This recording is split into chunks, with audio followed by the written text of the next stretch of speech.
Okay, 2.5 postulates. You may have heard of that word. What that word means is a postulate, or sometimes called an axiom, is a statement that is accepted as true without proof. Basic idea about points, lines, and planes can be stated as postulates. It's kind of like a definition. It's just how geometry works. And then we can use these definitions or ideas to build other geometry concepts. The first one is, through any 2 points, there is exactly one line. Like I said, this one came up in lesson 1 of last chapter. So anytime you have 2 points, they are collinear, meaning that you can draw a line through those points. On a piece of paper, these points look rather like flat, but 2 points don't always have to be like on a flat piece of paper. You could have a point here on the desk and here on the board, and they are collinear because you can draw one line through them. So through any 2 points, no matter where they are, you can draw one line. Then a line contains at least 2 points. So if you have a line, you know that it has to contain 2 points. So an example of that, there's a lot of points on that line, but 2 points, maybe point A and B.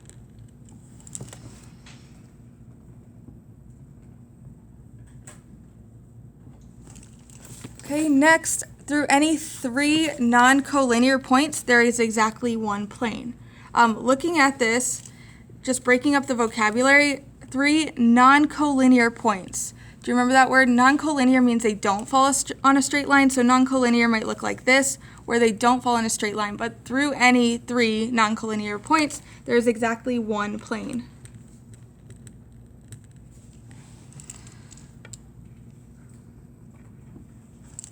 So here is 3 non-collinear points. They're non-collinear because they don't fall in that straight line, but they do fall on one plane. So let's call this plane M.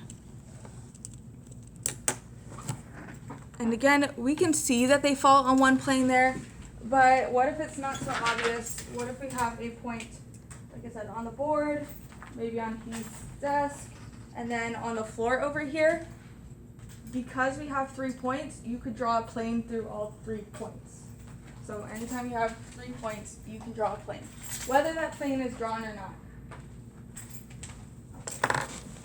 And then a plane contains at least 3 non-collinear points.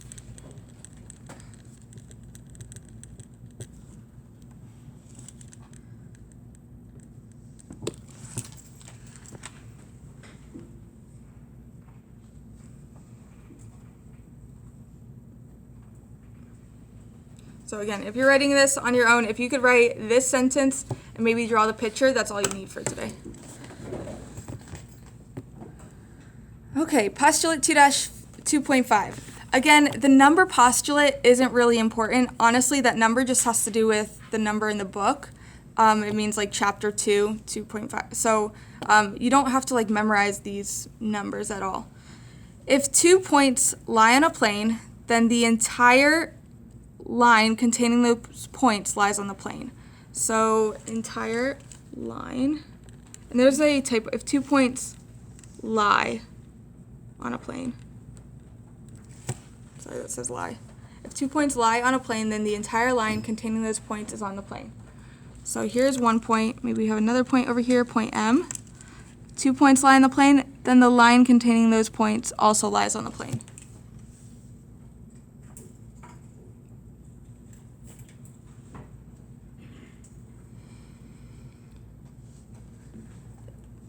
Next one. This one is pretty simple as well. 2 lines intersect at exactly. So 2 lines intersect. What do you think the answer is? Where do they intersect? Right here, at a point. So 2 lines intersect at exactly 1 point.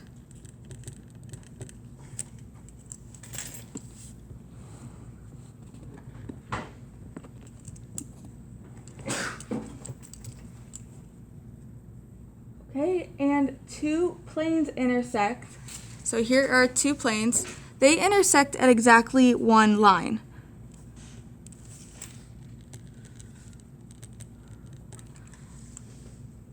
You might be saying, well, honestly, that looks more like a line segment, but in this drawing, like we're seeing two flat surfaces, these flat surfaces go on forever and ever and ever. So just because we're seeing a rectangle here, this rectangle represents a plane that goes on forever. So the line that they intersect would also go on forever. And next up here, this one's rather simple. Every point on a line can be paired with a real number. So here we see a line segment, and this part is paired with 2, and then this looks like it's paired with like maybe 5.5. So when you're measuring something, it can always be paired with a real number. And if you think about it, real number, that's an important definition in math. A real number is something that can be represented as a fraction or a decimal, which makes sense because you can measure with a real number. Next, this is another word that you're going to see a lot. It is theorem. Have you seen this in science already, I'm sure? Theorem. It's the same idea in math. A theorem is a statement or conjecture that has been proven to be true. It can be used to reason or justify statements and proofs.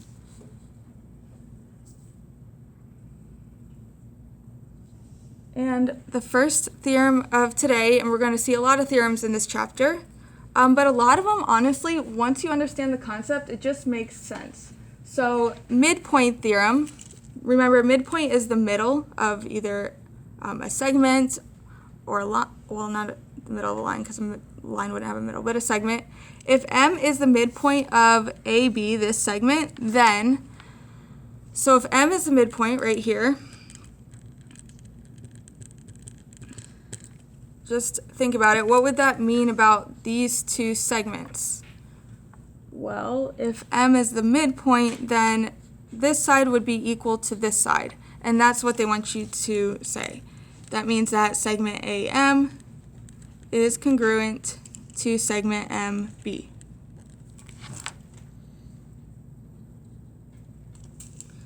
And these little marks right here show that it's the same measure on both sides.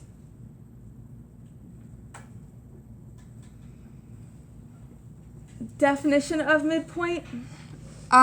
So we have midpoint theorem, which says if M is a midpoint, then AM is congruent to MB. Definition of midpoint says if M is the midpoint of segment AB, then the length of AM is equal to MB. So this is talking about the length is equal to the length of this one. Why do they have those two parts? Doesn't that just mean the same thing? In this case, yeah, because if segments are congruent, they're the same length. But when you're talking about like a triangle being congruent to another triangle, it doesn't always just mean length. So that's why they like specify.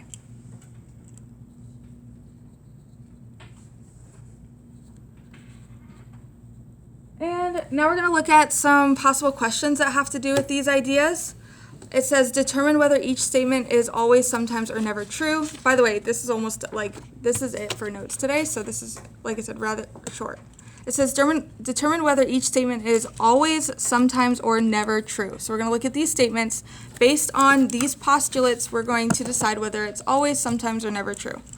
So it says line R contains only point P. So we have line R. Does that contain only point P? No, because lines have to contain 2 points. So this is never, because lines have at least 2 points.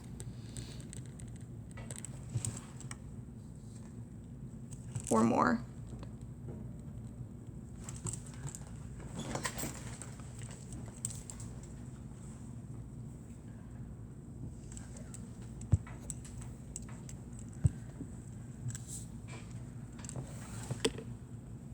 Okay. Through 2 points, there is exactly one line. So through 2 points, there is exactly one line. Yes, that is one of our postulates, so that is always true.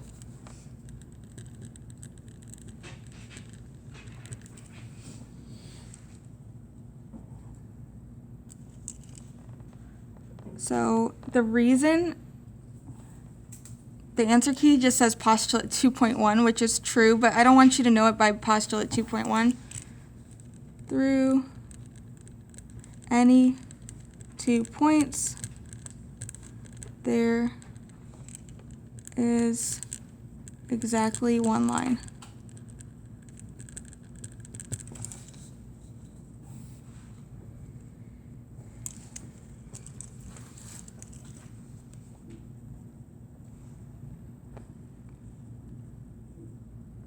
Okay, next it says there's exactly one plane that contains non-collinear points A, B, and C. So over here I'm going to draw the picture. Here's non-collinear points A, B, and C. And exactly one plane. Yes, through any 3 points there is exactly one plane. So that's always true. And the reason being through any 3 non-collinear points, there is exactly one plane.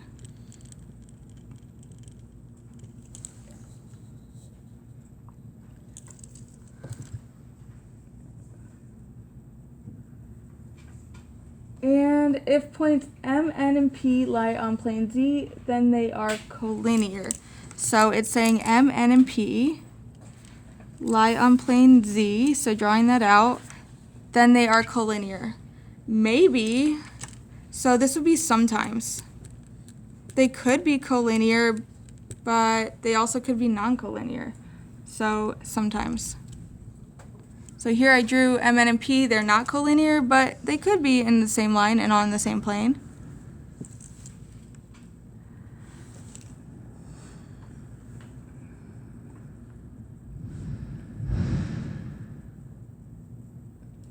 And then number 5, the intersection of 2 planes can be a point. We saw the intersection of 2 planes down here where they intersect, and no, the intersection of 2 planes is a line. So this one is never. The intersection of 2 planes is a line.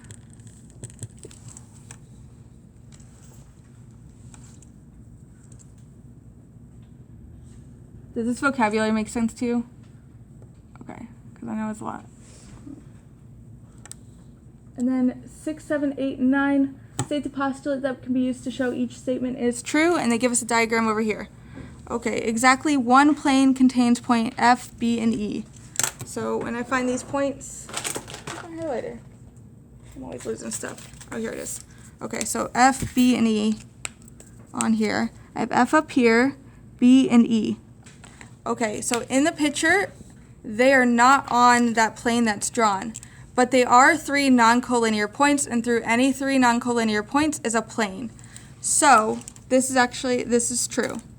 True because through any 3 non-collinear points, there is one plane. Through any 3 non-collinear points, there is one plane, even if it's not drawn.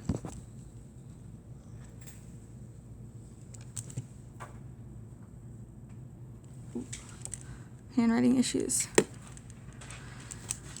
Okay, next, BE lies on plane Q. So I have line BE, which literally there's a point B and E, but there isn't a line BE. But through any 2 points, I can draw a line. So line BE is on plane Q. So that is true. And the reason is this postulate right here that we're going to shorthand. If 2 points lie on a plane, then the entire line containing those points lies on the plane. How can we abbreviate this? 2 points on a plane, then the line is on the plane.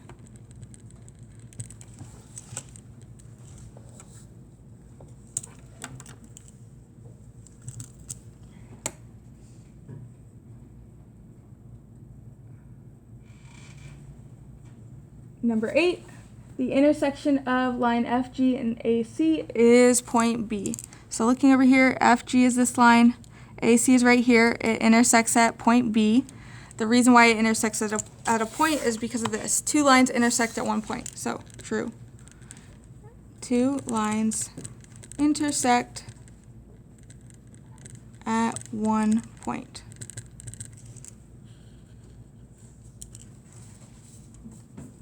Some of these may repeat on your homework too, just FYI. Number 9, last but not least, plane ABF, so this is this flat surface here, and plane CDG, this one right here, intersect at line CD. And that is true. 2 planes intersect at one line.